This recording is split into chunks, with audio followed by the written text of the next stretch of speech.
We are back. This is your guy Hector Beauchamp, and I'm rocking out with my homegirl Nikki. KnicksEnFuego, the New York Knicks 2025-2026 season. It's here. Knick fans, let's go.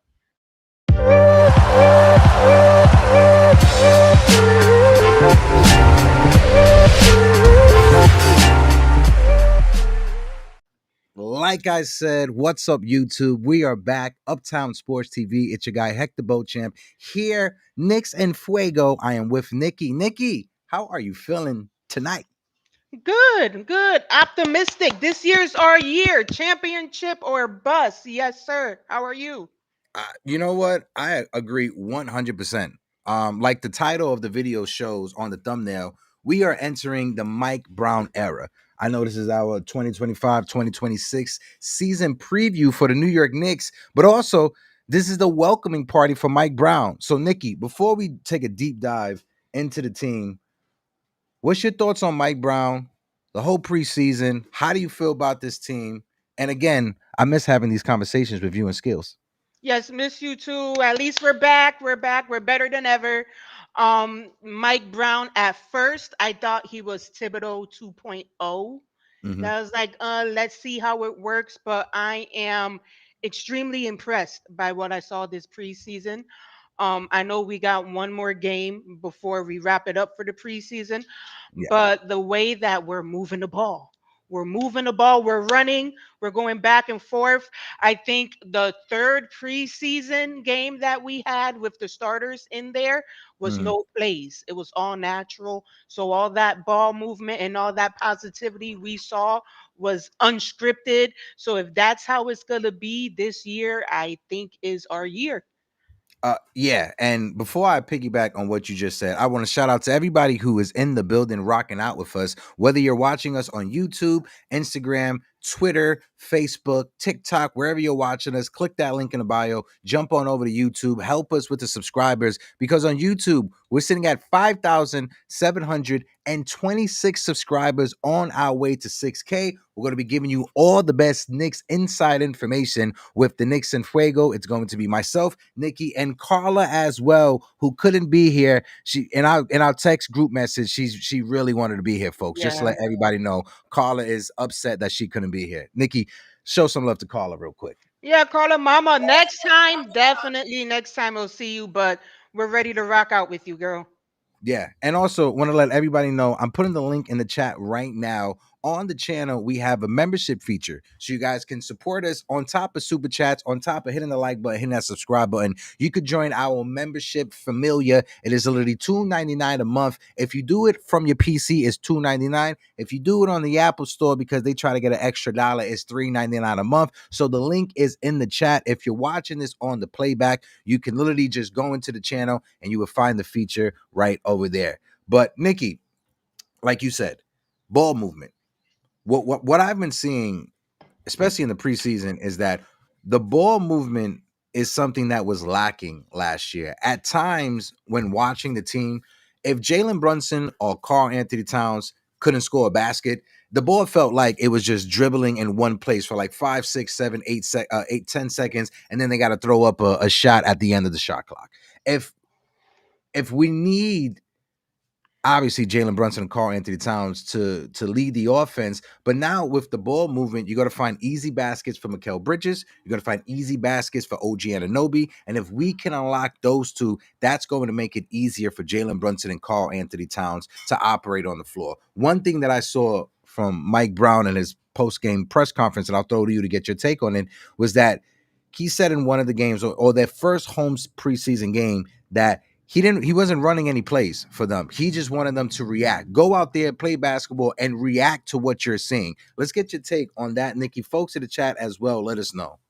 I think to start off, based off of Nick's Twitter, I think it's hilarious because for us, we used to always say Thibodeau never ran plays. So the fact that they ran no plays and it was actually liked and it wasn't frowned upon, hey, Mhm. so he's doing what Tibbs did, but we like it. We're going along with it. I think it looks amazing because I know before, I think it was NBA on ESPN or one of the Mhm. ESPN shows who brought it up that said Basically when Jalen had the ball, we used almost most of the shot clock. I think we waited to like the last 8 seconds before he actually went to the basket or tried to do something. The fact that now we're moving the ball, you got Clarkston coming off the bench, Deuce. We should get a lot more productivity with our bench that way, and also not always relying on Captain Clutch either. Get OG more shots, get Mikhail better shots, and the Mikhail we got this year, or at least this preseason, the shot looks a lot better, and he's Mm. not reverting back to that ugly shot that he had this time last year. I think something that Nick fans can point out in the early preseason that we've seen is Mikal Bridges looks a lot more comfortable. Yes. Coming into last year's season, or coming into preseason from last year, the question was, what's going on with Mikal Bridges' shot? Mikal Bridges' shot was broke last year before we went Mhm. into the regular season. Right now, you're not hearing any of that noise. What you're seeing right now is a team, when the starters are out there, they're operating on all cylinders. The unselfishness, right? At times, like I pointed out early, our offense last year was Jalen Brunson, Karl Anthony Towns, and maybe you get a game from OG Anunoby or Mikal of 15 or 20 points. That's how we won games last year. It Mhm. seems now this year, we'll get into the entire bench, but this year the offense is going to rely on everyone on the roster, right? Whatever is the 8 to 9 to 10 man rotation. I feel when it comes to the captain, his assist numbers are going to go up, but his scoring numbers per game may go down. And I can live with that, Nikki. What about you? 100%. He's the point guard. I understand you're the captain, but the point guard's job is to distribute the ball. So Mm, if we're going to end up not needing you to score 30, 40, 50, and still be clutch, though, because we still going to need you to be clutch in those moments where we're going to need to put up or shut up. If you don't shoot the ball that much, maybe that's a healthier Jalen. mhm. Maybe that's a Jalen that's not hitting the floor like he always did. I know there were some preseason games where he was still taking the charge. So hopefully he doesn't have to put his body on the line that much since we're moving that ball around. But Mhm. I'll definitely take a ball first, Jalen, a pass first, Jalen, over a Jalen that ended up having to save the day every time it happened. What I want to see from Jalen Brunson, we already know he's going to give us anywhere from 24 to 25 points per game, right? Definitely. 6 assists, you could book that in the book. What I want to see from Jalen Brunson, 50% from the field, 40% from the 3 point line, from or 3 point attempts, and 90% from the free throw line. A 50, 40, and 90 season. That is what I want to see from Jalen Brunson. And kind of gives that to you, but he's more of an 83 or 84% from the free throw line, if I'm not mistaken, for his career. Right. That is, to me, is going to be the difference maker in Jalen Brunson this season under the new head coach Mike Brown. If he can have himself a 50, 40, and 90% from the free throw line season. Definitely, and more assists. Because again, for you can pass the ball all you want. If the Mm. ball's not going in, it's not going to count as an assist. So the fact that we're passing it, he's trusting the team more. Because again, it's all cohesiveness. If that's the word, I'm sorry. If that's the word, that's what we need. Because especially we didn't make any changes. If anything, we added, but we added to the bench. So the meat of the team is still the same. So when you get to play more and you get that flow together, it should be a lot easier and a lot crisper than last year was. Also, as well, something to note is that when you look at this team, it's going to take all hands on deck, Right. right? Again, no shade to Tom Thibodeau, but Tom Thibodeau was a very one-dimensional coach, right? Again, this is not to shade Tom. We love Theo Tibbs, right? We've had that Mhm. conversation last year. We love Theo Tibbs. Not to shade Tom Thibodeau, but he was one-dimensional, right? Mhm. Wherever the New York Knicks finish this season, whether Mike Brown is the head coach to get us over that hump, one thing Knicks fans have to always remember, and it may get lost in the echoes of time, is that we're here because of Tom Thibodeau. We're here because we had Julius Randle, RJ Barrett, and every other Lambone that was here before this roster. We can't get to where we are at right now without having to endure what we did in the past. And I want to give credit where credit is due to Tom Thibodeau and every Nick that wore the uniform before we got to where we're at right now, this Thursday, October 16th. What's your thoughts on that, Nikki? 100%. 100%. You got to give credit to Julius, even though Mhm. he carried us. He was the beginning. RJ, I love RJ. Quickly was one of them. Yesterday, he just did a Yes. show in Boston with Toronto that was old school quickly from when he was with us. Mhm. So you have to, the only to get where you got to go, you got to acknowledge where you've been. So definitely you have to do that. And hopefully, because I know there were parts last year where the defense didn't look the way like we weren't playing any, or it Mhm. looks like people were just cutting through to the paint. Hopefully Mike Brown, okay, we're running, but you need that defense. Defense wins championships. Og said it this past preseason as Mhm. well. So, and not only that, defense. Og might be defensive player of the year. He's looking amazing. Even some of those clips during practice where he had some of those moves that you're like, don't play him, sit him down. The Mhm. man is ready to go 82 with how he looks already. So yeah, we need the acknowledge what we had before to get where we are now. Yeah, I want to take a second. Shout out to the folks that we have in the chat. My guy Jacob Petruzzi is in the building. One of the best moderators that are out there on the interwebs is my guy Jacob Petruzzi. And of course, my guy Jonathan is in the building. And we got somebody who just tuned in right now. I want to shout out my brother, Mr. I-95 Bully, who is in the building with the 199 super chat, helping us keep the lights on over here at Uptown Sports TV. Bully says, "Yer Josh Hart, sixth man of the year, is loading." Bully, 100%. Bully, let me know in the chat whenever you are free to join us. I'll put the link in the description and you could jump up. And if anybody else wants to jump up with the open panel, you are more than welcome to. The only thing we ask is if everyone can be respectful. We just trying to have a nice conversation when it comes to our New York Knicks. Nikki, you brought up Emmanuel quickly. I have that clip because I thought it was fucking hilarious. I want to play it real quick. I want to bring it up on the screen, make sure I got it. All right. So I want to play it. And Joe Mazzulla was not having it, the head coach of battling back. the Watch Celtics. this. I know I just met you, and here's my number. So call me maybe. And what did Joe Mazzulla do? I don't think he wants to. I think he told him to shut the fuck up. What do you think? I love him. That I love him. He's always gonna be Knicks first. IQ. And I'm sorry, anything anti-Boston, I don't care. I love 100%. But that's the same boy who was skipping all over the leprechaun in orange and blue. Do it, baby. I love it. IQ's one of the kids, one of the babies. I'm not sure if you saw what happened in Boston. Talk about being petty. The Boston Celtics coaches played a game of pickup against the Boston media. Now, this is something that happens throughout all of like the Yankees, for instance, right?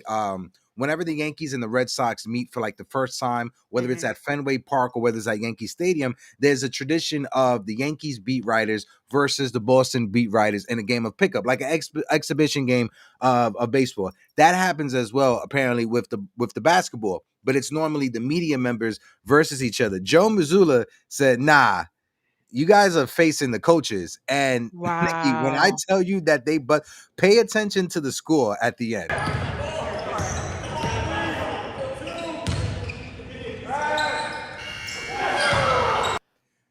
57 to Wow. 4. 57 to 4. And Joe Mazzulla did that to be like, all right, the next time you guys write an article about a play call, just remember we whooped your ass 57 to 4. That is the most pettiest thing I've seen. What's your thoughts on that? That's disrespectful. That goes to show we know what you write about. We know. Get it back. Shout out to Ebony, who is in the building as well. Ebony, appreciate you. Salute, salute, salute. Three capital S's, like Jay Boogie always says. Shout out Hmm. to the chat. Guys, if you guys can, hit that like button, hit that subscribe button. If you're watching us on whatever social media platform you are, just give us a reshare, give us a retweet. Whatever you're doing, share us on your Instagram feed or in your group chat. Nikki, I want to throw it over to you to lead the convo. Wherever you want to go, whatever topic you want to bring up. I know you sent some stuff in the group chat. If you want Yes. me to bring up any of them, you just let me know which one and I'll bring it up. Let's hit where Bully just went with Josh Hart. Because we already heard, we haven't had the opportunity to talk about it. His finger.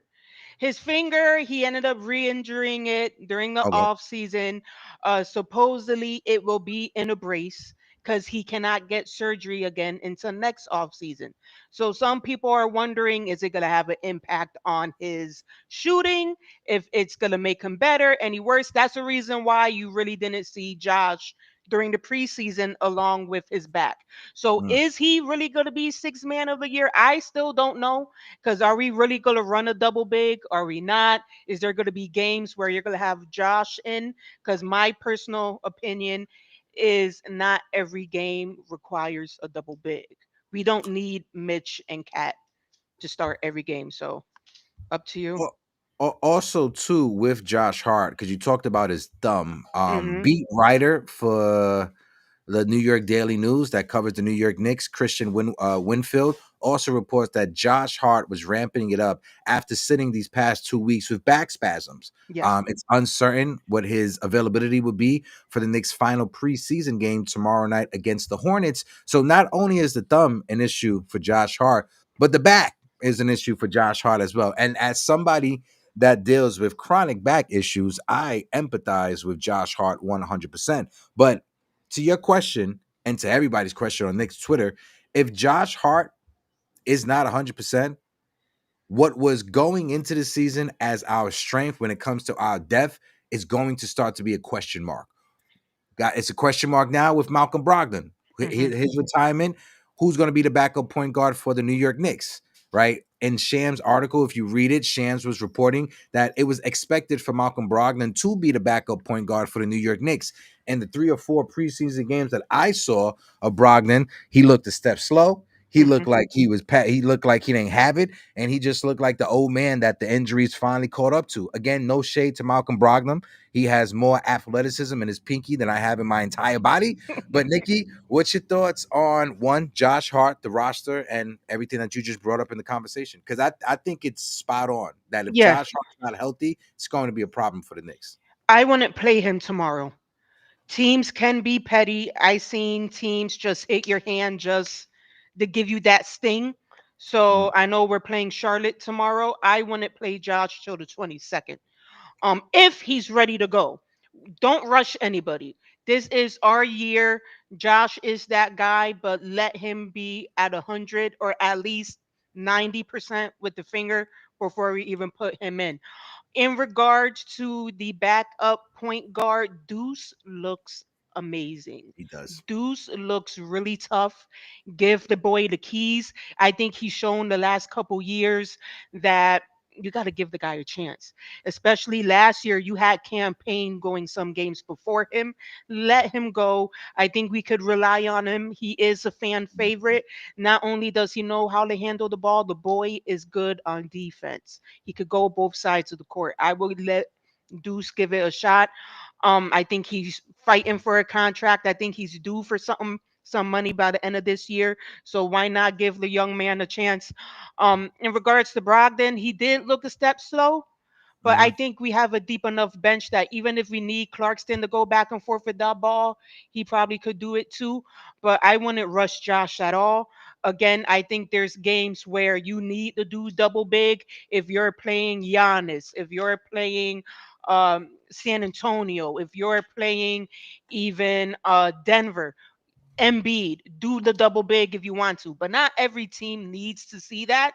If anything, put Josh as a starter if he's good to go. If not, mix it up.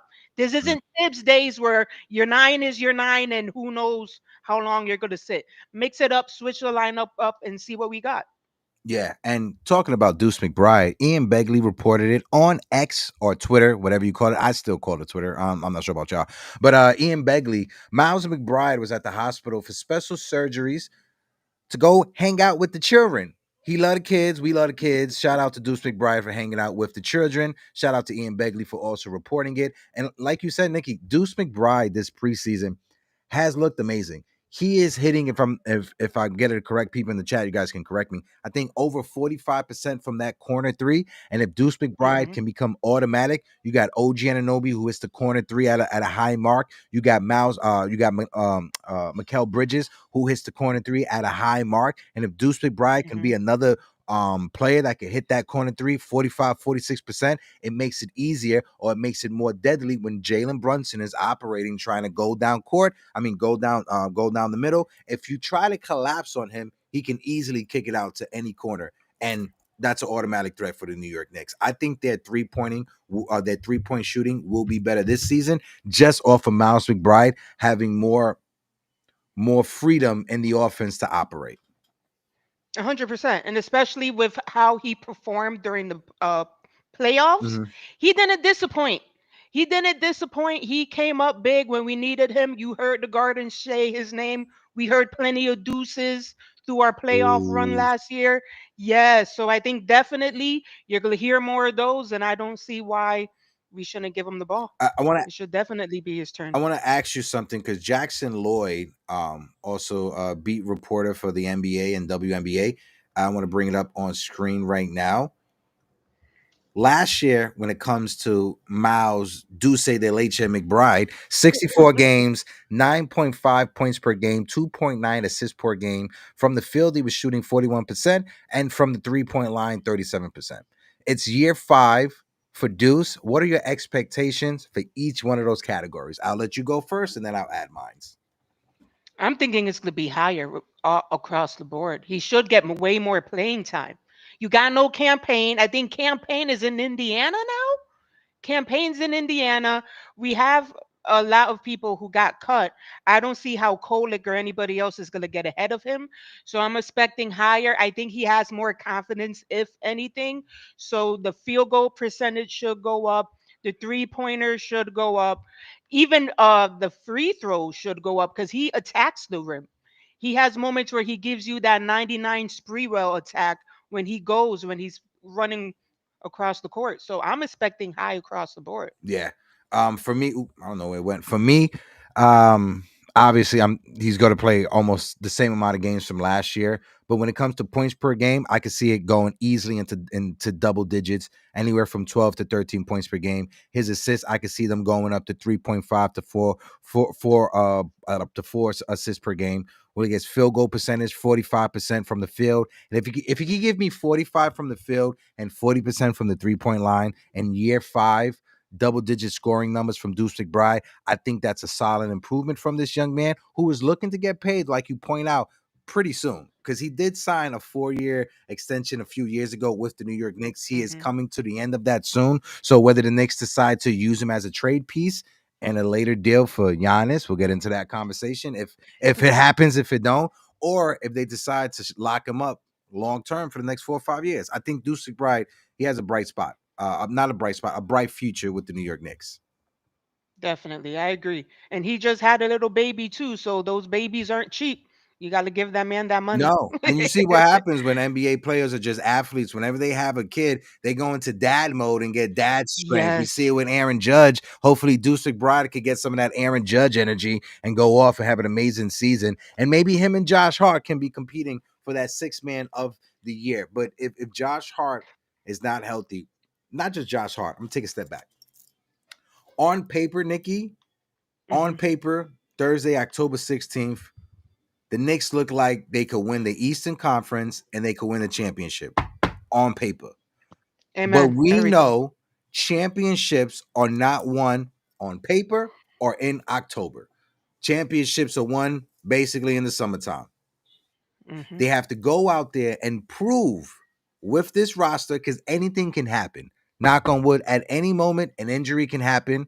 At any moment, some superstar can ask to be traded out, and then a team in the middle of the season can do a blockbuster deal, and then they're the favorite to win the championship. Hmm. So you never win championships in October. You don't touch the money before you actually get to the finish line.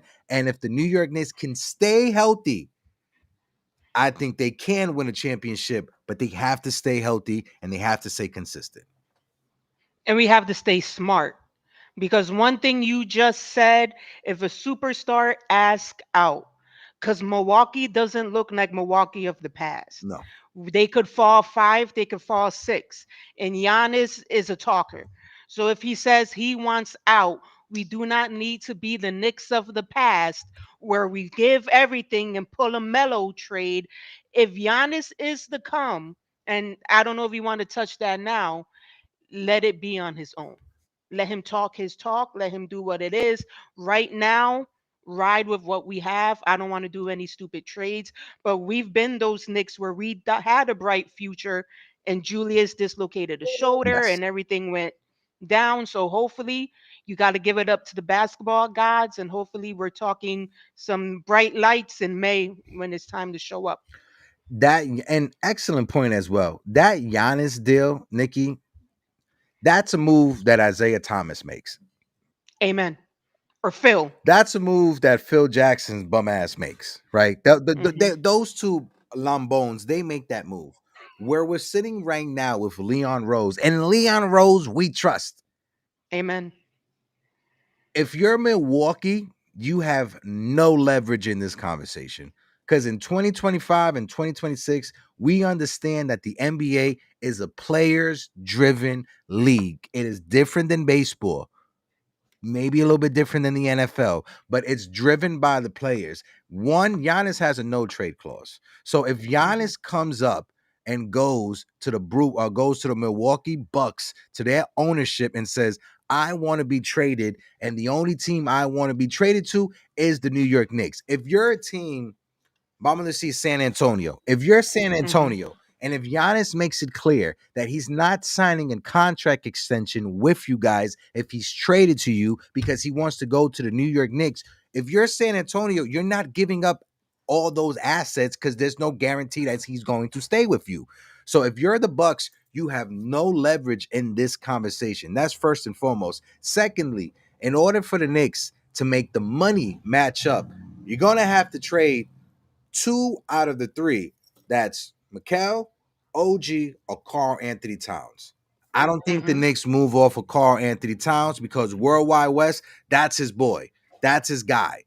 Towns is safe. So you got to ask yourself, if you're a Knicks fan, if the Knicks trade Mikal, OG, and Mitchell Robinson for Giannis, is that roster left over with just the big three of Jalen, Cat, and Giannis? Is that a better roster than what we have right now?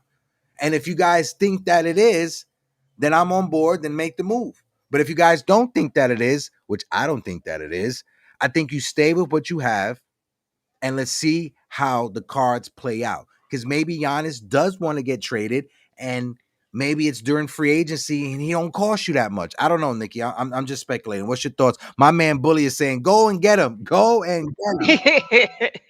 The thing is, to me, with Giannis, Giannis comes with baggage. You're not paying Giannis. You're paying Giannis and the cousin and the brother down the street. Because how many Antetokounmpo jerseys does the Bucks have? Yeah. I think there's 2 Un brothers signed montón. with him. Un montón. Right. Like the whole country of Greece has a contract with Milwaukee right now. So if we were to do that, you need to have enough space to put his whole family on. We don't have that leverage. So unless Giannis is okay with his brother and the cousin staying in Milwaukee and you coming to New York, how much are you willing to sacrifice? I know he has the attitude and the personality to be big in New York. And I've heard, based off of Nick's Twitter, there's a big Greek community in New York who would accept him as well. I don't think it's smart. I don't think, to word it correctly, that we are that desperate to do that. If this was the 99, not 99, early 2000 Knicks, maybe 2015 Knicks, maybe I'm confident with what I got and I'm a ride out with what I got. And if we shit the bed, if something happens, maybe he's a plan B. But in regards to it being a plan A, stay where you at. Stay in the frozen tundra. We're good right here. I see what you're saying. Yeah. To your point, there is a big Greek population in New York City, but there's also a big Nigerian population in New York City. That's where his family is from. Yeah. Always remember, whenever the conversation of the Greek freak comes up, always remember that they didn't want him. They didn't want Giannis. It wasn't until they was able to use him as a mascot that everybody started adopting him. So just always remember that. But secondly, when it comes to Giannis, if you're Giannis, the reason why, because I was seeing people on Twitter, why would he want to get traded to the Knicks? What's so special about New York? Right. whoever is on that team that brings a championship to the Knicks, you are going to be etched in stone in Hmm. basketball history, in NBA history. If you're the 15 man on the roster, if you are on the Westchester Knicks, right? When the Hmm. Knicks win the championship in the future, you will eat for free in this town forever. Hmm. Forever, ever, ever, Yeah. ever, ever.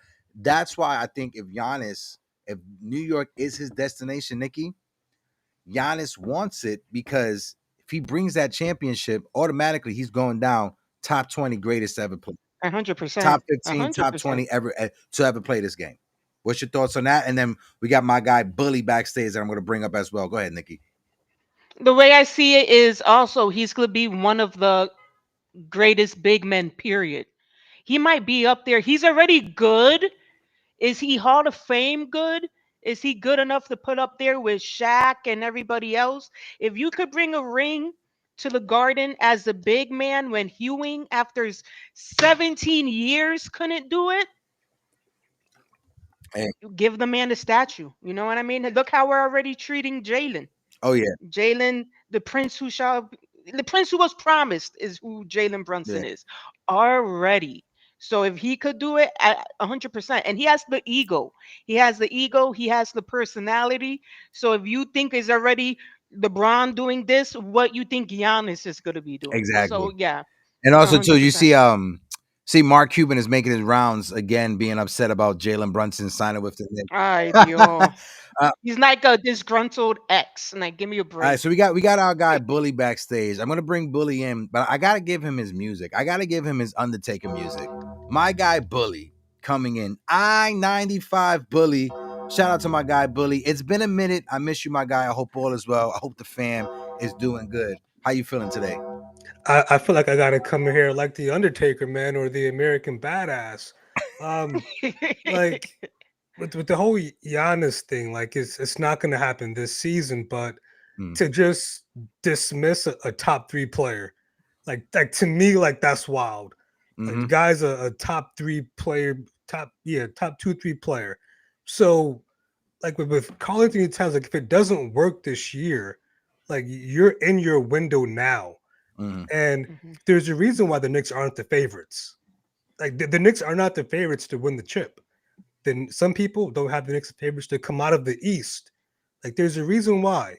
Like I believe in the team. Like, it's a good team, but the jury is still out if you could win with Karl Anthony Towns and Jalen Brunson both in your starting five. Like there's a reason that narrative exists. mm, And with the whole Giannis thing, like with the trade talk, like you know, there's 3 teams trade. Like me personally, like I'm like if you're Oklahoma City, right, and it doesn't work out this year, like there's a reason why they gave Hartenstein that contract. Like they gave him that contract to trade that contract. And mm, then I'm looking at like you Mm. want to talk about desperation, like I'm looking at someone like Memphis.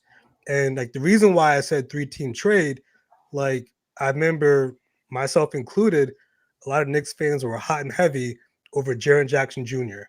So like to me, like it's interesting. Like there is a 3-team trade where it's the Knicks, Memphis, the Bucks, and we don't get Giannis. So, Mm. but the thing is, like, if you're the Bucks, you don't want players back. Like, you'll be looking at like them flipping OG somewhere or mm-hmm. Mikhail Mitch somewhere. somewhere to get some picks back to make it work. But for me, like I'm all in on this year. Like I'm all in. But like as a fan, like I can look past this year. It's like if it doesn't work, this guy say he wants to be here, he kind of does have the leverage where if he says it's New York a bust, then you know they have to listen. Mm, But if a team is going to go all in on 1 year, like which team would that be? Like I'm not going to say, well, he only has 1 year left, so a team isn't going to trade it for him. Like we see desperate trades like all the time. Like look at Atlanta, like they have like some Mhm. leftover picks that mm-hmm. that they can let go. So because like for me, like not to go left, But this year is a big year for Trae Young. Like this is the biggest year in his career. Whether is he someone that you can win with? So like there's other teams where I could see them doing something stupid and making an all-in move like that. But I left a comment about Josh Hart, that super chat. Yeah. It seems like a lot of Knicks fans just kind of like just glossed over this guy. Like, oh, we got Jordan Clarkson as a sixth man, or we got Deuce. Like my opinion, I love Deuce, but he's a seventh man. Like, you look at the year he had last year, it was an up and down year. And it wasn't because of Tibbs, it wasn't because of play time. It was just an up and down year, like it happened. So like I look at Deuce as a seventh man. Jordan Clarkson, I don't know. Like, you look at the year he had last year, it wasn't a great year. What he's done so far, I don't know. And then like in regards to the point guard talk, like with the way this team is gonna play fast, like how important is it to have a Malcolm Brogdon? Like you said, he looks slower. Like, do we really need like that type of point guard in the rotation? And Malcolm Brogdon was gonna play what, 10 minutes a game, 15 minutes a game, maybe. He was what, the ninth guy, 10th guy. So Yeah. I don't look at it as a lot. I think Clarkson can handle the ball. And this offense, like if it was Tibbs, then you would need a Malcolm Brogdon type of player. But with this type of offense, how fast you're playing, I'm not sure like how important it is to have a traditional, backup point guard. You do need a facilitator, but that's where my guy Josh Hart comes in. I'm telling you, sixth man of the year. I forget what the odds are. I looked at him yesterday, but I'm booking that. Josh Hart, sixth man of the year. I just want to add something to, and I'll throw it over to Nikki.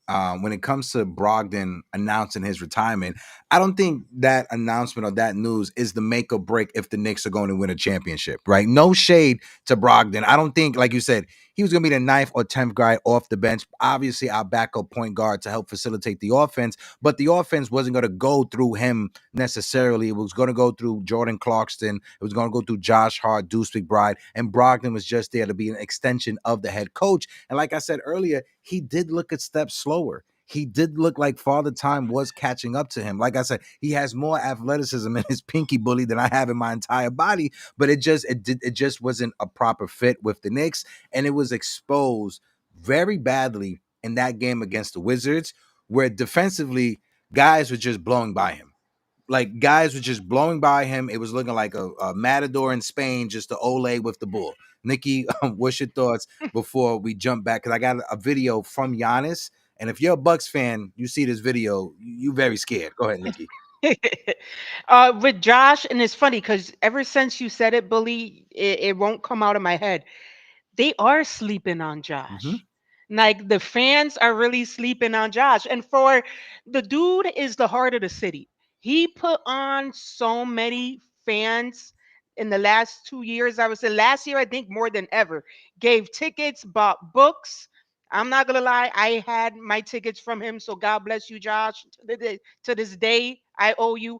But we really are sleeping on him. Even the reporters asking him, "What would you do if you don't start?" And it's funny because Josh has always said, even on the roommate show, he doesn't want to be the superstar. So if he could just be that Robin to the Batman who is Jalen, it might be the best position for him. He doesn't want that light. He wants to be him and act the goof and do what he wants. So the pressure is off of him. Who knows if he shines more than ever? I'm not gonna lie. I just started thinking that since you said that. They're really sleeping on him. So I won't be mad at that. I wish him the best. He is that guy. He deserves everything. So if he ends up being the sixth man of the year, between him and Deuce, I know we're getting our awards. May it be sixth man of the year, may it be OG in regards to being defensive player of the year, even if it's Jalen being MVP. We're getting our accolades as a team in general. I want to play this video real quick because, like I said, if you're a Bucks fan, this video does not make you happy. I'm gonna just speed it up just a little bit because my autism, I need it fast. ESPN came out for a report about how you feel about that story. When the season started, I tried to get off social media. First of all, I haven't read that story. When the season started, I tried to get off social media, try to focus on my craft and the team. But yeah, I've said this many times. Like I want to be in situations that I can win, and now I'm here. I believe in this team. I believe in my teammates. You know, I'm here to lead this team to wherever we can go. And it's definitely gonna be hard. We're gonna take it day by day, but I'm here. So all the other extra stuff does not matter. I think I've communicated with my teammates, communicated with the people that I respect and love, that the moment that I step in on this court or in this facility and wear this jersey, the rest does not matter. I'm locked into whatever I have in front of me. Now, if in 6-7 months I change my mind, I think that's human too. You're allowed to make any decision you want, but I'm locked in. I'm locked into this team. I'm locked into these guys, to this group, and to my coaching staff, and to myself. So basically, what he said was, "I'm here, so I don't get fined. I don't want to be here, but I'm here to show up and do my job because I'm getting paid. And if I change my feelings after the season, I'm allowed to do that. So shut up if you want to complain." That's basically what he was saying. To sum it up, what's your Bully shaking his head? What's your thoughts, Bully? Yo, like he sounds like a guy who knows he's about to waste a year of his Yeah. career. Yeah, Like he's got what 3 years left in his prime, and he's about to waste one of them on the team that's not going anywhere. And you go back to those reports about what happened with the Dame Lillard contract situation. He wasn't involved in that. They spent all this money on Miles Turner, which it's not a bad thing, because if you look at Giannis, like he's always played next to a stretch five. Like he's yeah. always done that. So you do have to have a stretch guy next to him, but he knows he's wasting a year of his career right now, and I think he's still pissed off. But nobody believes anything that he just said. Like when an athlete starts talking in cliches, oh, I talk to everyone that I respect and everyone that I love. Yeah. That's when you know it's like some BS, and it's just like That's he's trying PR to save training, face. Billy. That's what that is. That's all the PR training he's got, like in his career from the Bucks. Yeah, I'm not buying any. He's out of there. Like there's zero reason for him to stay there. Zero reason. And to your point, and I want to get Nikki's take on it. Yes, he plays well next to a stretch five. But if you're Giannis, what stretch five you rather play next to? Miles Turner or Cat? Mm-hmm. It is Cat. Come on. Go ahead, Nikki. The moment he mentioned Minecraft, we know he's done. If you're just sitting there and like, yeah, they're not going to the playoffs, it's not gonna happen. He's focused on his games. You already know. He's out of there. He's out. The New York, not only New York media, Knicks Twitter. If he was a Knick player talking like that, Left would have had a space. Billy would have had a space. State would have had, it would have been the battle of the spaces, because everything he said would have got chewed up and spit back at him. Yeah. Yes, you're a human and you got the right to change your mind. But let's go back 2 years ago when he said losing doesn't make you a failure. In New York, it does. Mm-hmm. In New York, in Boston, it does. You just seen all those clips of Brown from the Netflix special of him hating the Knicks fan because they got beaten, but he doesn't know how. You can't do that. Maybe in the frozen tundra, but in the Northeast, you don't rock with that. You're not. No, I don't. The way that they checked Cat this time last year, where a homegirl Yanni said, "Don't bring that crap over here." He got to leave that in Milwaukee if you come to New York. So are you ready for that? Because New York's not for, look at Julius. As much as we don't want to talk about Julius, homeboy was on the weed, in the words of Stephen A. Smith, when he was in the city. So it's like, be careful for what you wish for, because you're getting away with all this nonsense in Milwaukee that wouldn't rock in New York. So at the same time, be a little easy, because right now you got it cool, but if you come over here with that, they don't play nice with that stuff. Yeah. Before we jump into, because I want to be able to go through like the first 20 games, 25 games of the season, Bully, because I feel it's important for the Knicks, one, to get that first seed if they want to be taken serious, and two, those first 20 to 25 games going to be crucial for this team to get out to an early lead in the Eastern Conference. So before we get into that, I just want to bring up Giannis's contract real quick before we continue. So he's on the books for this year. He's on the books for this year, $54 million. Next year, $58 million. It's not until the following season he has a player option, which most likely he's going to force Milwaukee's hand. So I can see either the start of the 2026-2027 or at the trade deadline next year or this year may be Giannis's last year with the Milwaukee Bucks. And to Bully's point, if the Knicks can't make it out of the Eastern Conference, regardless of the scenario, if Giannis is calling you up and saying, I want to come to the New York Knicks, I want to play in the orange and blue, you make that happen. But especially if the Knicks don't make it out of the Eastern Conference and make it to the NBA Finals, if you're Leon Rose, I think the pressure will be on you. This is your window to win a championship, especially with the Sixers not knowing what they're doing, with the Boston Celtics going through their kind of a rebuild with Jason Tatum going to be out. This is the time that you take advantage of the Eastern Conference. What's your guys' thoughts on that? You have to. You have to, but you got to make it make sense, is where I'm concerned about. Because we tried, again, I'm going back to it. We tried it with Melo, but gave too much. Then Melo came to nothing. To nothing. Then you're trying to put the pieces back. I don't want to go back to that. I don't want to go back to that. If he wants to come, let it be where you're at the driver's seat, where you can keep the majority of the meat of your potatoes and have something for him to play with. We don't need him with injured Jalen, with another pieces that we don't need that. We don't need that. So we need to be smart. I say get him at the cheapest deal. Get him in the Black Friday sale, the way they said. But don't just jump for the fact that he's saying he's interested, because he could change his mind too. Maybe he don't want to do it. Maybe they make some trades and they get somebody over there that we don't know. It could go both ways. I You might West. I don't know. Like to your point with the Melo trade, like the biggest mistake they made with the Melo trade was they used their own picks to make that trade.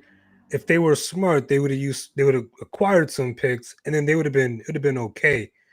Mhm. With the Giannis thing, the way I look at it is the Knicks have to make a decision either way because Cat is coming up on the deal as well. So like you may not have a choice. So like if like the way it works, like if you go back to when they traded for Bridges, they used Malcolm Brogdon, not Brogdon. What was the guy's name? The white guy, European guy, Bogey. Oh, Bogey. Yeah, Mhm. Bogey. Bogdanovich. So it's like you have to have like these salary slots to trade for these type of players. So Mhm. like the decision, it's not just about Giannis, it's also about Cat. And it's like depending on what happens this year, are you going to trust Cat and are you going to pay Cat? Because Cat's going to get the same money. Like you'd be Right. paying for the same thing. Mhm. So and granted, and there's a reason why, because people was talking about Mitch and his. There's a reason why Mitch didn't get a contract this year is because they Mhm. didn't want to go over the second apron. And the reason why they didn't want to go over it, because once you go over it, then you can't aggregate salaries to Mhm. make a contract. So like the Knicks, they're playing both sides of the Playing fence, smart. and I think they're doing it well. But like even Mhm. if the Knicks fall short of a championship this year, it's on the table. Like even if they get to the finals, like that's not like where we're at anymore. Like we are planning on winning a championship.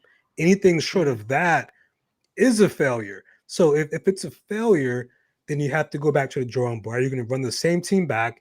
Are you going to give Cat his contract? Then you got to pay Mitch.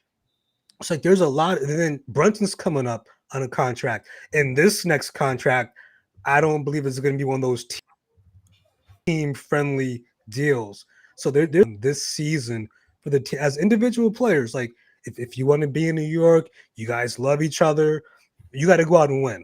Like you got to go out and Mhm. win. So there's a lot happening right now. So I don't know, man. If to me, like if I don't like we saw what Leon did this year with the minimum contracts, the wave out, the buyout guys.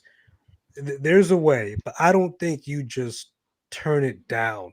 Like I don't believe so. When you look at, and it's interesting, you bring up like the draft picks, Mikal, and definitely I think if it was to happen, it has to be a 3-team trade, right? Is it fair to say when you look at both Mikal and OG Anunoby, at the bare minimum, we can get back at least anywhere from 5 to 6 draft picks for them? Is that fair to say that? Because you got to think of it in this day and age when it comes to capital.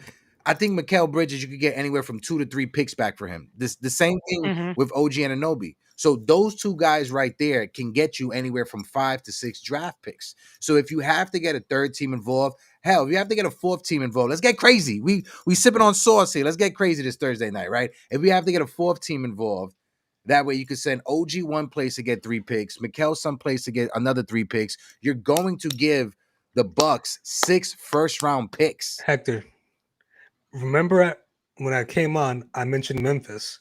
Yeah. You know who wanted? You know what team wanted OG and Bridges? Memphis. It was Memphis. And you know which team was kind of iffy about giving Jaren Jackson Jr. that money? It was Memphis. You know what front office has ties to Jaren Jackson Jr.? It's our front office. So that's why I mentioned. I'm not saying it's pie in the sky, but that's the reason I mentioned Memphis because you look at what's happening with what's the kid John Moran, like he's regressing. He's not living up to what he's supposed to be. Yeah. They may need a number one. So that's why I said there could be a 3-team trade between us 3 where we don't end up with Giannis and we still get better. So also too, when you look at Memphis, for instance, right? If either Mikal or OG goes over there, both OG and Mikal, they're great character guys. So if you want to get a veteran, somebody who's been in the league for a while to help John Morant mature as an NBA player, having guys like Mikal, who was at Nova, and having a guy like OG Anunoby, who's very quiet to himself, but it's about his business. Those are 2 character guys that you could put next to John Morant, and who knows, maybe they can help him mature and unlock what has not been able to be tapped into when it comes to John Morant in Memphis, right? So it leaves, again, it's a pie in the sky, like you said, Billy, but it leaves Leon Rose and Brock Altweiler. I always mess up his pronouncement of his last name, but it allows them to navigate the salary cap at ways other former Knicks regimes couldn't because they didn't know what they was doing.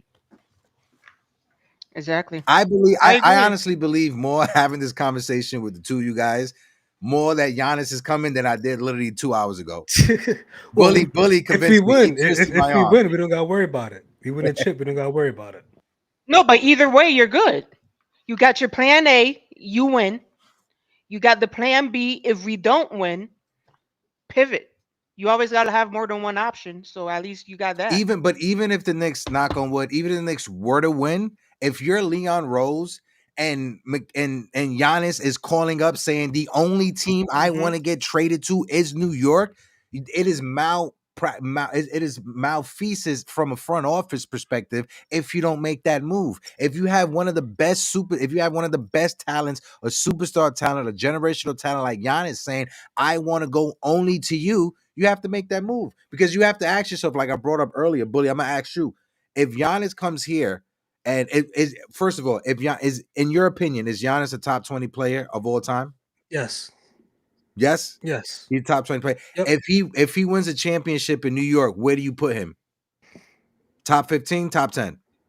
With big guys is tough. If he wins another chip, because I think specifically in New York, if he wins in New York and ends the drought. Because like Bill Simmons said, this guy's got what 6, 7 postseason wins or 11 or so. It was a low amount compared to the LeBrons, the Durants, those guys. He comes to New York, he gets a chip. That's what, another 16 wins. Yeah, it's kind of hard to say he's not a top 5 big man of all time. So that's for big guys. Is the way I do it. He's a top 5 big man of all time, top 10 player of all time. He to me, he's this generation Shaq. It looks a little bit different, but he's this generation Shaq.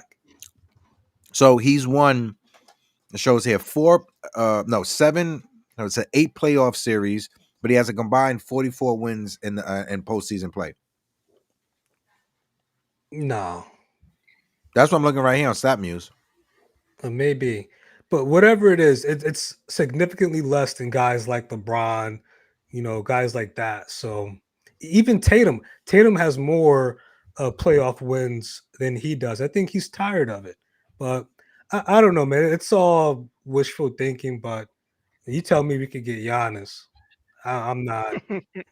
There's no question. There's like to me, there's zero question. If he says, "I want to go to New York," then you're looking at a situation where it may be, I don't want to say pennies on the dollar, but like there's no leverage for the Yeah. Bucks. No, Right. but to your point, Bully, I looked it up. So Giannis in his career, 44-40 record in the postseason, but LeBron James, 184 and Yeah. 108. So he definitely has. LeBron literally has like maybe 3 or 4 times more wins in the postseason than Giannis does. To your point, so yeah, you were spot on. You Yeah, were spot off with the number, but yeah, he hasn't had any playoff success. Like the one year he won, that was a weird year. So Mm-hmm. I don't know, man. I think he wants to win. And Nikki, like you mentioned earlier, like don't bring that to New York. Don't do this in New York.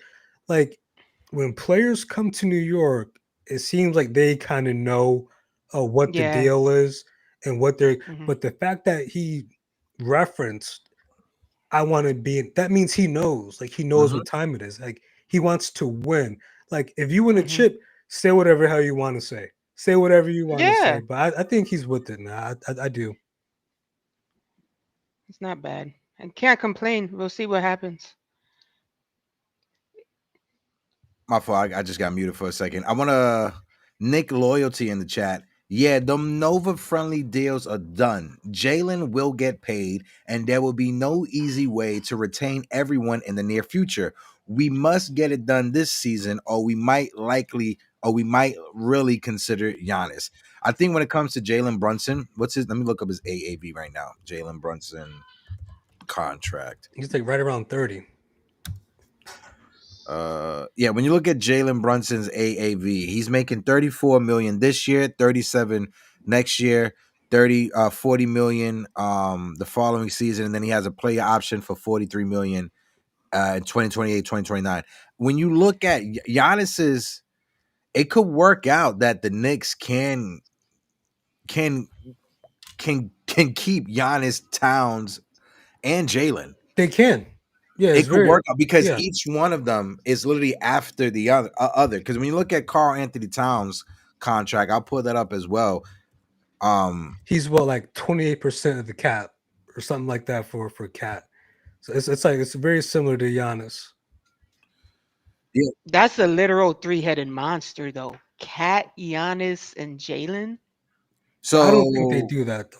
they both their player options are the same season for the same season, 2027, 2028. So both Giannis and Cat are free agents after the 2026, 2027 season. And to Bully's point, if the Knicks were to trade, say like after this season, I want to see, if the Knicks were to trade for Giannis after this season, they offer that contract extension with the trade. Giannis is not going to get that max payout or whatever, but he gets to Right. come to New York. He's in an environment where he could win with superstars like Jalen Brunson and Karl Anthony Towns.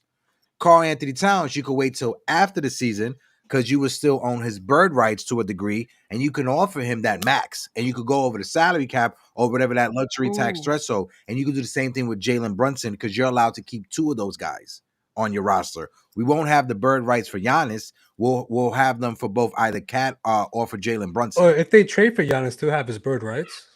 Not if they give him that contract extension. If it's in the trade, they will have to wait till the season is over, if I'm not mistaken. I may be wrong. You may be right. No, yeah, I can find out, but I'm pretty sure they would still have them. But the thing is, because you mentioned Nikki mentioned a three-headed monster.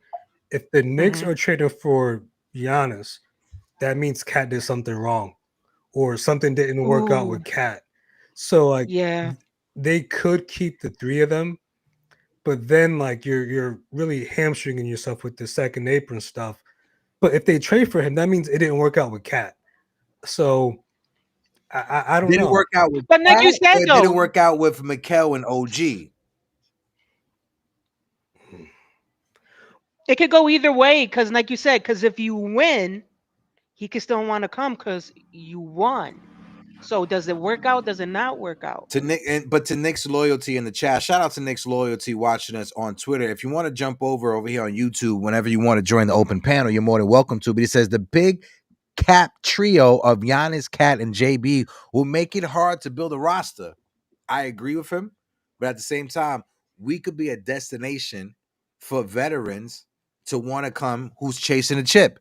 You remember when the Heatos got together, when Bosh, Wade, Hmm. and LeBron got together, and everybody and their mother was trying to be a Heat because they was trying to chase it. Penny Hardaway was trying to come out of retirement because he was trying to get that Right. championship with the Heat. I see what you're Or saying, but it's a 50-50 thing. Go ahead, Nikki. Sorry. or like we already see it, it could be the power of friendship and everybody takes a cut because everybody wants to stay chilling with each other and just win in the And That's what West. the maybe Heatles You did. never and That's what know. maybe they did. and Yeah. maybe Dante comes back. Yeah. Bully, what? It all looks like rainbows and butterflies based off of how we're saying. It's all hypotheticals. This is all hypotheticals. This is all fan dreams and fan fiction. But I would love for Dante to be back, but I don't see it happening. Yeah, I Hector, can I wish. ask you a question? Go ahead, bro. You said that you feel it's important for the Knicks to have the number one seed. Yeah. Why is that? I feel when it comes to home court advantage in the postseason, we saw it last year. Home court advantage for the Knicks in the postseason, that Garden crowd really gets under the skin of the opposing team. I know we came back on the road. We were a road team last year, but I think home court advantage in the Garden, New York fans are just ruthless. And I think if you're the opposing team, that's a disadvantage to you coming into a playoff series, a 7-game series. Just me personally. Because I think this group of Towns and Jalen, they've been there. They know what that noise is, so they should be comfortable with it now in the postseason. I, I, I'm I'm cool with it as long as it's organic. I don't want them to try to get the first seed.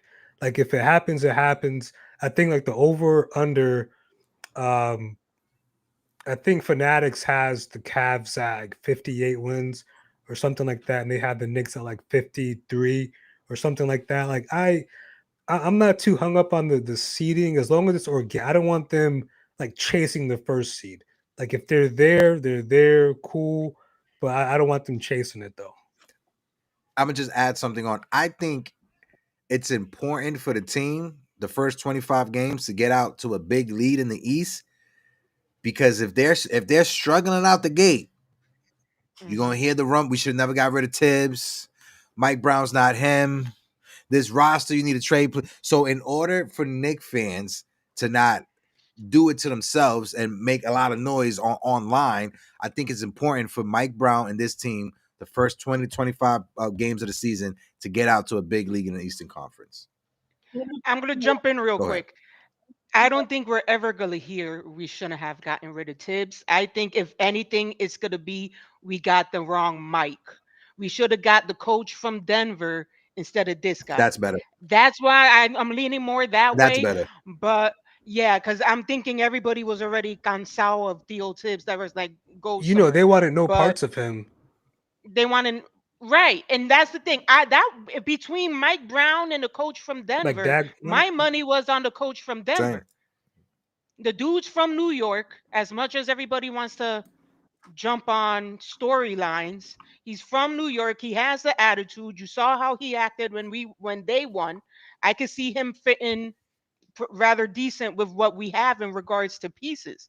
But to pivot real quick in regards to the question with Cleveland, to me, maybe it's just my ignorance. Cleveland isn't the threat. It's still Indiana. I don't care if Halliburton's not there the whole year. I was told based off of what I heard with some preseason games of Indiana, they still look kind of decent without him. So, in regards to seeding wise, if we're top three in the East, one, two, or three, I'm cool. Let Cleveland, if you do everything in the regular season and you no show again, or if you get eliminated by Indiana, Atlanta, or Orlando, it is what it is. Do our history has always been in the Garden. We don't got the magic. Everybody else wants to put the show. We don't do the show. We're the road warriors. So as long as we show up, we don't look that good in the Garden. I don't know why. We never did. So if we end up falling 1, 2, or 3, and we give it to match up in regards to where the seating is to avoid Indiana, because okay, Indiana had our number in the Garden for some reason. Even I don't even think we won in Indiana. So I still want my blood back versus Indiana, first round, second round, whatever. I still think they're gonna be in the playoffs. I think they're going to be decent. Like me, I probably have them like 6 seed, fifth at the most. But Mhm. like, I think them, Boston, like they're still going to be competent teams. But like with Indiana, when you lose, your best player, top 10 player, you lose Miles Turner. That's asking a lot. Like I think it's going to go Cavs, Knicks, Hawks, Magic, my 1 through 4. And then after that, it's just like it's going to be Boston, Indiana, maybe Toronto. But I'm not too worried about them too much because they don't have Halliburton. Like, Yeah. yeah, that's But is he out guaranteed for the year? Because I'm hearing Tatum's trying to show up eventually. Tatum, they said maybe the last couple of months of the season, but Halliburton, I can look it right for you right now. and that's the thing Because you with never with know. Boston. I believe they own their own pick this year, so it doesn't as an organization. I don't think it would make sense for them to have Tatum, even if he's healthy. I don't see how they benefit from because he's not going to be 100%. So I think this is be a good gap year for them. I think they need a gap year, all these big contracts, all that, and they lost Porzingis on top of it. Even though he wasn't good against us, like he played a big role. They lost Harford, so I think they got a lot of stuff that they need to figure out. But I would keep Tatum out. I would keep Halliburton because you don't. They come back at 75%, and then towards the end of the season, then you're putting them in playoff basketball. That's tough. As how physical playoff basketball is. I'm not sure. Mhm. I would want them to play. If it were my decision, I would tell. I don't care if you're ready. I would keep them out. According to the latest injury update from Yahoo Sports 15 hours ago, Tyrese Halliburton is expected to miss the entire NBA season. Good. Okay. Yeah. Screw him. Don't want to see him. That's payback. That's I don't payback. want to see him. What I will say is that when you look at every team that's won a championship, regardless of the sport, NBA, MLB, NFL, each one of those teams had one thing in common. They were always good at home. I know what you're saying, Nikki, about the Knicks not showing up at home. If the Knicks can't figure out how to play in the Garden, and if you're allowing just your opponent to feed off of your crowd and you're not using that energy to shut them down, you're not letting your fan base intimidate them, until the Knicks figure that out, the Knicks won't win a championship. I think in order for the New York Knicks to win a championship, they have to show up on Broadway. They have to show up on 34th Street at Madison Square Garden. That's the only way for the New York Knicks to finally win a championship after so many years. Because if you're going to tell me you're going to be a team that, all right, we're going to game plan. If you're the Knicks coaching staff and front office, we're just going to game plan to get into the postseason, and we're just going to try to be really, really good on the road. And whatever happens at home is what happens at home. I think that personally, I think that's a bad message to send from the top down and to your fan base. It definitely is. But it's been the message that we had heard all these years, especially recently. Because even you had certain games that, depending on where they were, even in the Garden, you already knew. You could see Spike Lee when Steph Curry, all the records were broken in the Yeah. Garden. So it has to be a point where I think we even had the discussion about protecting home court, the disrespecting of the logo, and all this other stuff. It has to get in their heads that you can't do this anymore. So hopefully they take it as seriously as the fans do, because we had that discussion. I think it was last year when Trey Young rolled the dice was the situation, and everybody was like, "You got to defend the court." So if you don't defend the court like that, you're gonna have those incidences when it doesn't come through. And then he'll be in a So playing again. The playing king. yeah. Playing king. I think somebody that's going to lead a big change from what you were just talking about, Nikki, when it comes to that having that fiery or that fireness.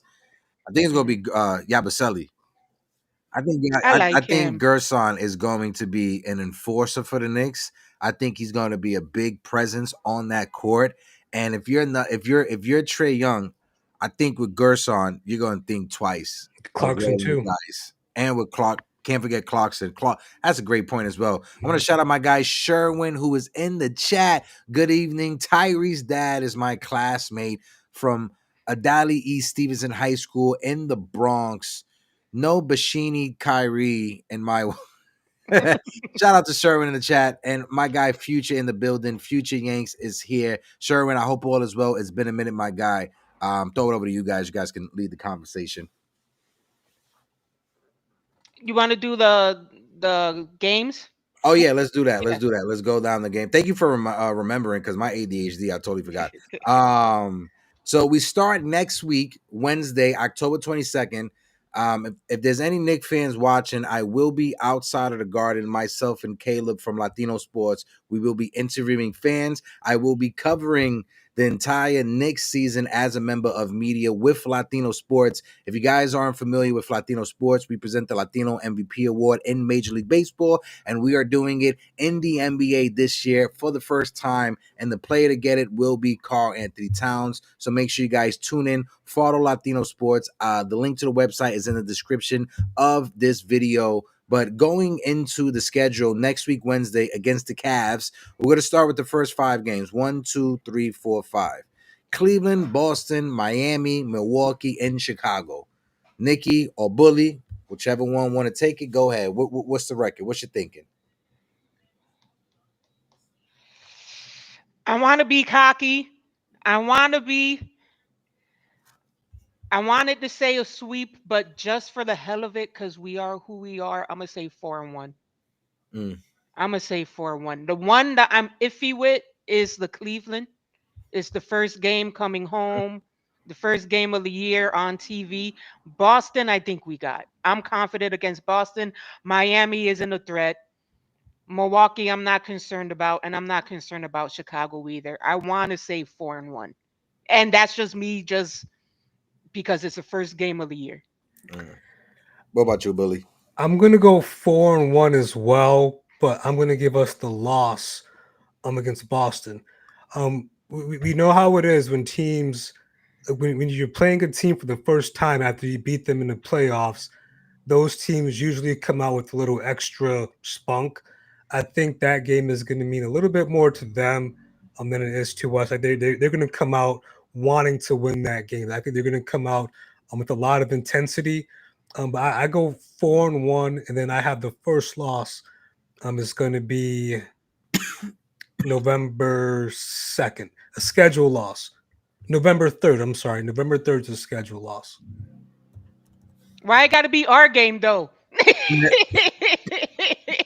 I was gonna say first 5 games. I had the loss being Boston. I think for every point that Bully just mentioned, I think Joe Mazzulla is really going to try to show people that, yeah, we don't have Jason Tatum, but I'm still a damn good coach. I still am the best when it comes to these X's and O's. And I think Joe Mazzulla is going to try to make a statement this year without having a superstar. And Jalen Brown as well, right? Because remember, Jalen Brown is a lot of criticism on Jalen Brown. 1, he's the union president. A lot of people hate him for some reason for that. 2, the amount of money that he makes. And 3, the way that he is very vocal for the causes that he supports. So a lot of NBA fans or people that just hate that type of stuff are like to bash Jalen Brown. And I think he finally wants to show people, and he has to prove to people I can play without Jason Tatum. I'm not Jason Tatum's Robin. Jason Tatum is my Robin. I'm Batman here. And I think you're going to see a different version of Jalen Brown this season. That's why I had us losing against Boston, Bully. So that's a great point that you mentioned. So the next 5 games, so far the Knicks are 4-1, is Chicago, Washington, Minnesota, Brooklyn, and Memphis. And I'm going to be cocky and say we sweep. We taking all 5 games, and we go to embarrass Brooklyn and Brooklyn. No, that's So, at home. so the reason why I said schedule us, and I might even switch it to, are we going from November November 2nd? 2nd. Yeah. So Chicago, Washington, Minnesota, Brooklyn, and Memphis. So they're going to win November 2nd, and then Mitch is not going to play November 3rd. Because it's a So back to back. that's going to be the first day. It's a back to back. That's one, and then two, it's going to be a different starting lineup. So I'm not sure what to expect. Who's going to start when Mitch is out? So I think there's a lot of questions. I mean, they should be able to just out talent Washington, but if there was a loss in there, I would go with Washington on the 3rd. See, I was gonna do 4-1 again, but mine, if we lose, is Minnesota. In Minnesota, Julius might want to put a little oomph. You got Dante, Ant Man, and is on ESPN. So I might say if we lose, it's gonna be Minnesota. Damn, I'm taking back that 5-0, and I'm going 4-1. Bully, you got me scared. Well, we don't know. There's a lot of uncertainty on November 3rd. So is it guaranteed no back to backs for Mitch? He's not playing any back to backs. Wow. Which is good. But then, about to say, yeah. Then going into Minnesota, you get a rested Mitch. True. So, and if you look at it, if you were going to rest Mitch, it would be against Washington, getting ready for Minnesota, getting ready for Rudy. So, and then you look at Minnesota with their bigs, Naz Reid, Randall, Right. Gobert. You're going to need Mitch that game. So I'm thinking he's going to show up for that game. So you would do a double big versus Minnesota? No, so it'll be it'll be Cat and Mitch. If Mitch is the starter, it would have to be them two. Yep. Okay. Now using your logic now, that Memphis game, because right after it is Orlando, the 11th and the 12th. That's a back to back. Now, which team would you rather play Mitch against? You rather play him against Memphis or Orlando? Because to me, it's Orlando because they're in the East. Right. From that logic, I would say yes. But like if you were gonna rest Mitch, so if he plays on November 11th, that means he's gonna be on a second half of back to back Orlando. Like Orlando's a physical team. So that is a game, in my opinion, to rest him. So like you look at how we know how those guys play. Yeah. So again, second half of back to back or against Orlando, that would be a game that I would rest him. But again, Orlando, we should still be okay because they still can't score. I know they got what's the dude they got from Memphis? Did they get a Des Bane? Yeah, I think Yeah, so. they got Bane. They got Bane. It's still not enough. It's still not enough. They still don't have enough. So I'm resting Mitch. I'm Orlando, but I still think we would take him out. Okay. Especially the two Miami. Whoever did that is nasty. The home and home. Yep. Home, yeah, that's dumb. But it's 3 days. It's 3 days in between. But yeah, I see what you're saying. Miami is like New York South. New York 2.0. But 2.0. They need that because these games is every other day to start the season. So at least they get a little break there with Miami against that trash team. So that's good. And then they're traveling. So it's Orlando. The next 5 games then. My fault, real quick. That last 5, are we agreeing 4-1 or 3-2? What are we agreeing? I'm with you. 4-1? Yep. All right. So 4-1 so far. The Knicks are 8-2 for the first 10 games of the season. The next 5 games, Orlando, Miami, Dallas. To, Mark Cuban, he's gonna be crying, and then Orlando again. This is where I think the Knicks are gonna go 3-2. This chunk of games right here. So from the 14th to the 24th? The 12th. Okay. 12th, 14th. Yeah, 1, 2, 3, 4, 5. The 12th through the 22nd. We're gonna lose one of the games against. It's hard to beat teams back-to-back games. So usually a lot of teams usually lose one of those games. So I'm gonna give us the loss at Miami, because it's Miami, so they're going to be out having a good time. They got a few days off, so that Monday game, I'm counting that as a loss. Dallas is going to be good this year. They're going to be good this year, but I still think we will take them. We'll beat Orlando at Orlando, and then at Brooklyn, yeah, that's an easy win right there. But yeah, we're going to lose one of the Miami games. Now, I think we were going to lose one of the Orlando games and the Dallas game. So that's why I said I'll go with you with that. Yeah, that's basically fair. 3-2. Now, which Orlando game? I'm not too sure. Do we lose this Orlando game at the Garden with no Mitch because Memphis is the day before, or do we lose this game in Orlando coming back to Brooklyn? So this might be a cup game. The in-season tournament that's game. right. That's right. So players usually get up because it's a 5 o'clock game and it's on NBA. It might be one of those NBA Cup games. So true.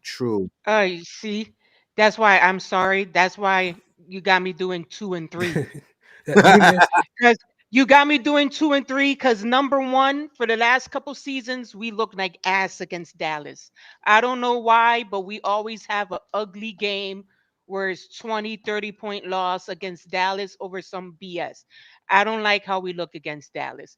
5 o'clock, we don't do good early.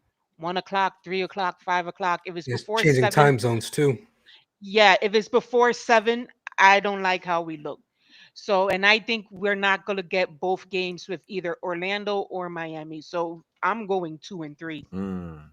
Okay. If we're gonna do it nasty, let it be in November and get it out the way. All right. I can live with that. What about you, Bully? 2 and 3? Or 3 and 2? 3 and 2. 3 and 2. 3 and 2? Okay. So that's 8 and 3, 11 and 2, 11 and 4 so far in the first 15 games. The last 15 games are Brooklyn, Charlotte, Milwaukee, Toronto, and Boston. 5 teams that 3 of them may be under 500 when you look at Charlotte, Brooklyn, maybe Toronto. I don't know. This next batch of games, I'm going to go out on a limb and I'm going to say 4-1. So the Charlotte game is interesting because we played them last year, Black Friday, and that was the game where Bridges got benched in the fourth quarter. It was last year, Black Friday. Bridges got benched that game. That's the interesting game because if you look at how they play, if you go back the past 2 Black Friday games, last year against Charlotte was a 12 o'clock game. They came out flat. They looked terrible. If you go back to the year before that, it was against Miami. It was a play-in game. Knicks were down by 20, came back and won. So they usually don't play too well Black Friday games. So is that Black Friday? No, it's November 26th. So no, November 28th is Black Friday. Milwaukee's the Black Milwaukee. Friday. So Milwaukee would be the Black Friday. I'm gonna give us the L that game just based on how they played the past 2 years on Black Friday, and then we'll win out the rest of the games. I just want to point out how embarrassing it looks at tickets as low as $22 in Charlotte, but then tickets as low as $251 in the Garden. I just wanted to point that out real quick. As somebody that is like, I speak broke. That's a bit too rich. No, but when you look at those 5 games, you make an excellent point when it comes to Black Friday. So I'm gonna rock with you and say that Milwaukee in those 5 games will be the loss, and Brooklyn will win, Charlotte will win, Milwaukee will lose, Toronto will win, and Boston will win. Why do you hate Toronto? You didn't even think about Toronto. There's some things about Toronto I don't like. Drake.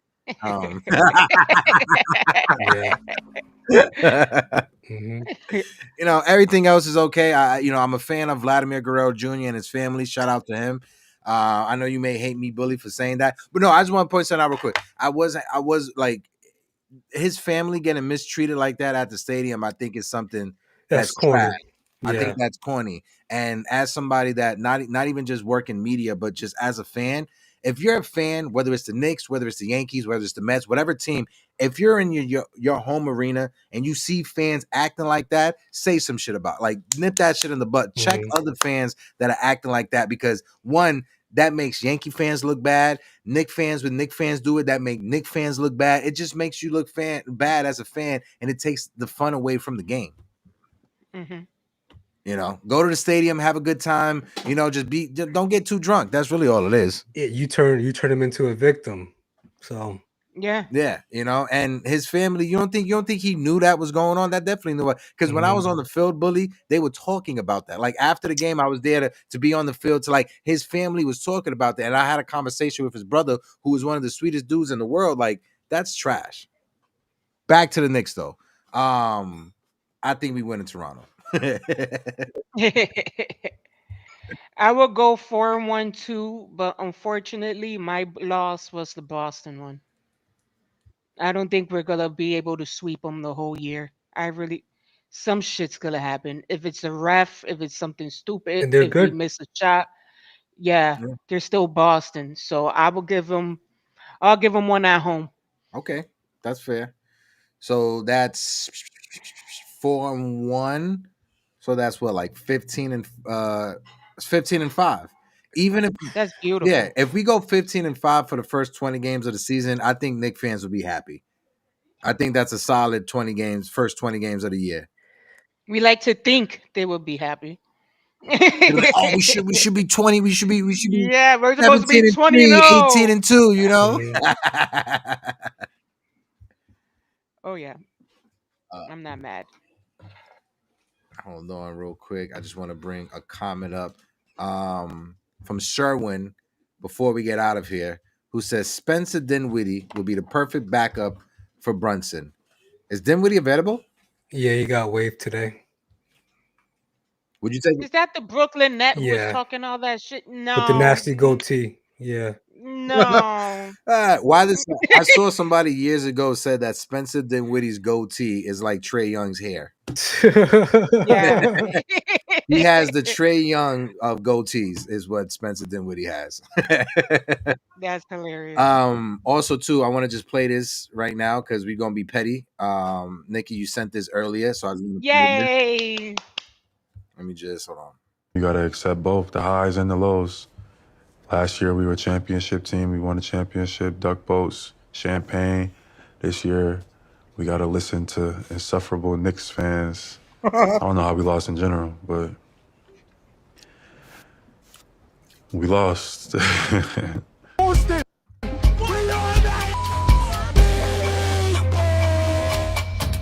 Sometimes things go your way, sometimes things don't. Now, I'm gonna just tell you real quick.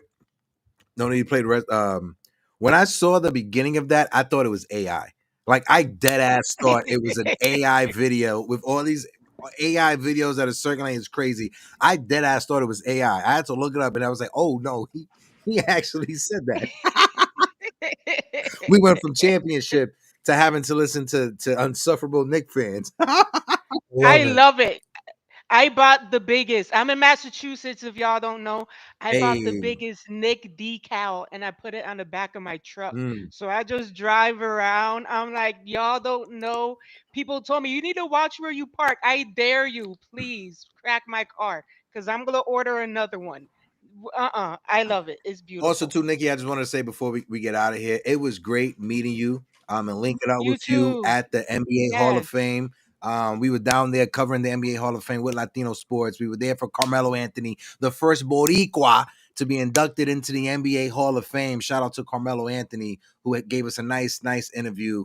Former Nick, once a Nick, always a Nick. But again, sis, it was great seeing you IRL. We're Yes. definitely going to do a lot more of that this season. If you guys are Amen. watching, hit that like button, hit that subscribe button. Bully, we got to get out to some games at the Garden. Let me know when you guys are going to be there. I will be doing a lot of interview with fans outside of the Garden. You there for opening night, Latino right? Sports. I'm going to be there opening night, outside doing some interviews. So Bully, you just let me know. We link up before you go in or before I go in. One more video. There was one more video from Uncle Perk that he was on with Scoop B. Hold on.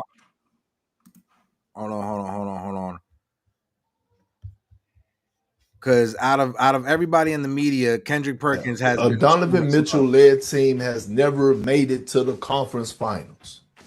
So I know what Big Body Brunson is capable of doing. I know what Big Body Brunson is capable of doing. The key is going to be Karl Anthony Towns. But the Knicks addressed a lot of issues that they needed to address for as their bench. They got depth now. And now I'm looking at this first preseason game I just watched, and he went with that big lineup, Mitchell Robinson, Big Mitch at the 5. You know what I'm saying? Karl Anthony Towns at the 4, and Mike Brown said, we want to play with pace. So I got more confidence in the Knicks than I do the Cavs. In the East, do you like the Knicks or the Cavs more? Shout out to Scoop B as well. I think that's a great take. I think Oh yeah, definitely. I think the only way the Cavs overtake the Knicks is if Evan Mobley turns into a number one. Like if he turns into a number one, then it gets a little dicey. But as they were last couple of years, no. But I think the key for the Cavs is Evan Mobley. Like if he could give you a top 10 MVP finish, then they're dangerous. Then they're dangerous. But until we see it, because last year he was at what 19-8, 19-7, something like that. Something like if he goes up to like 24-10, 24-12, and Mitchell goes to a number 2, then it gets interesting. But I don't see it. The same thing I said earlier in the show, Bully. I want Brunson this season. I don't care what his points or assists are. 50, 40, 90. 50 from the field, 40 from 3-point line, 90 from the free throw line. And if I could get Cat to give me 50, 40, and 85, I live with that. But the way that Jalen Brunson was able to elevate his game and cement his status in the NBA, I think Karl Anthony Towns has one more gear left to unlock. I think there's something left for Cat to tap into. If Cat wants to be recognized as the greatest shooting big man in NBA history, 1, he has to get an MVP. 2, he has to shoot over 40% from the 3-point line, as he's done for many seasons back to back. But he has to lead the Knicks to a championship. And I think if Karl Anthony Towns can be in that MVP conversation this year, the Knicks are getting to the finals. Well, he was last year, like on the NBA.com ladder, he was like top 10 in MVP rankings. And then January happened and the offense fell off a cliff with the team. So, like, to your point, like if they're able to, have that kind of offense with what they had to start the year, it'll be good. But for me with Cat, just give me average defense and I'll be happy. Like if you don't get better offensively, cool. But if you could just play average defense, I'd take it. But I do got to dip, guys. Though, but Same. I just want to come and show you guys some love. Appreciate I appreciate you, brother. you guys. Let me get back to sending some super chats, man. I like to get these kids to bed, though. Bully, you have a good one, brother. I appreciate you, my guy. I love you guys. Love you too, Love brother. you. Thank you for coming up on the first show. And we do got to wrap it up because got some food here I want to share with you real quick, Nikki. Got some, Rice. Shout out to my girl. Shout out to my beautiful girlfriend, Alex, for the food. Before we get up out of here, Nikki, any last words for the fans? Let them know what we're going to be doing this season. And shout out to our homie Skills, a.k.a. Karla, who couldn't be here, but she wanted to. What's your last words for the fans? Yeah, look up for Skills. She does still make her pens Yes. and her clips, so check her page. We'll throw that in there so you can support that. It's gonna be a fun ride. We start one of 82 next week, so let's get ready to support. Be loud, be proud. Finally, we're back to being the cool kids on the block. How it feels to be a bad bitch, huh? That's how it is. That was fire. You got to hold on, let me. Hey.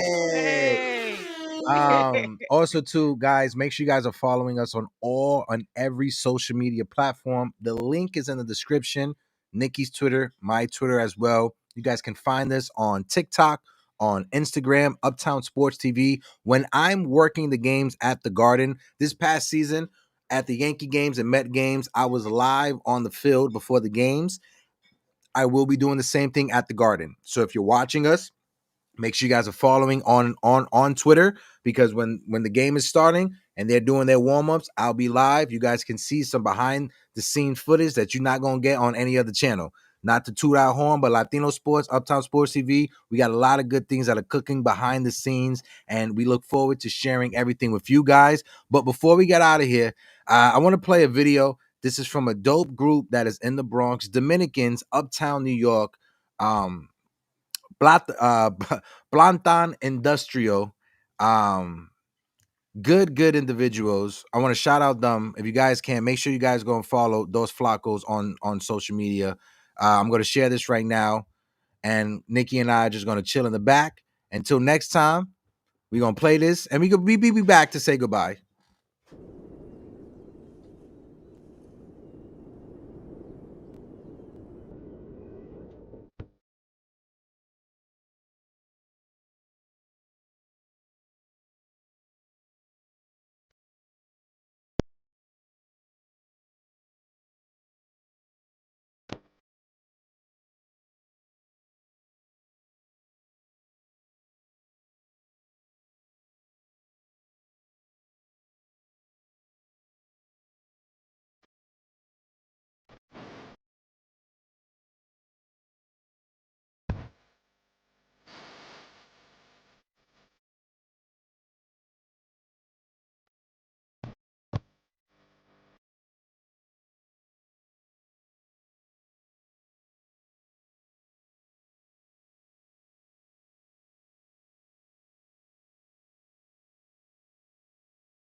Nikki, what's your thoughts on it, Nikki?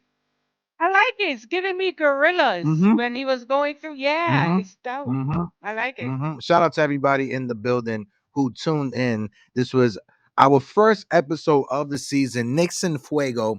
I'm your guy Hector, I'm Nikki.